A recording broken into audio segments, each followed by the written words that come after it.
Kalau saya pergi penjara tu, duduk borak tak ada apa. Kami dalam penjara tu kami dapat bilik special, bilik cermin. Duduk dengan dia, sembang-sembang. Dia boleh bangun pergi toilet, jalan, boleh pergi ambil makan, tak ada apa hal. Tapi kalau dia nampak ada orang lain datang, dia nampak orang lain datang, lawyer lain ke datang nak jumpa orang lain, dia lari keluar, dia terus duduk atas kerusi roda, dia tolak pelan-pelan. Kita pun tengok aja dia. Dia tolak pelan-pelan, dia saja dia lalu kat orang tu. Assalamualaikum. Orang tu tengok, siapa ni? Datuk Seri Anwar ke? Mana? Datuk Seri Anwar Ibrahim. Allah Akbar. Datuk Seri Anwar kenapa ni sakit kursi roda ni? Sakit kena pukul. Siapa pukul? Rahim Noh. Jangan Rahim Noh. Dah Dr. Mahathir dah. Nak pergi mana ni? Nak jumpa orang. Api jalan tak apa, saya nak pergi hospital. Allah Akbar. Allah Akbar.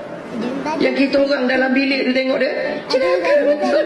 Tadi kau bagus sembang dengan kita orang tak ada apa. Tiba-tiba tolak kursi roda. Ni Anwar Ibrahim. Dia boleh tipu macam tu kan? Dia boleh masuk kan, orang tu dah pergi kan, dia masuk bilik. Macam okey. Dia okey. Itu dia. Itu Anwar Ibrahim. Pernah tuan-tuan saya ceramah dengan dia.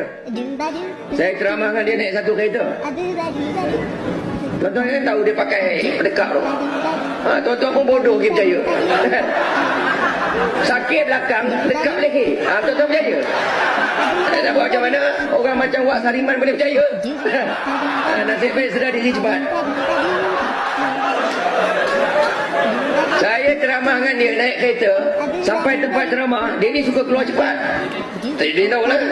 Dia keluar pintu cepat, dia jalan. Saya berlari kejar. Tak pakai lagi tu.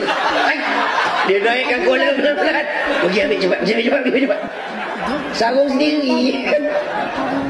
Tuan Ibrahim tuan. Kaki putar alam. Kaki putar alam. Ahmad Nisfu kalau tengok menangis. Ahmad Nisfu ada lagi terror pada aku kata. Dia punya kelentong. Sebab tu tuan-tuan, dia kena ada perkara yang besar berlaku. Dan kalau tuan-tuan tengok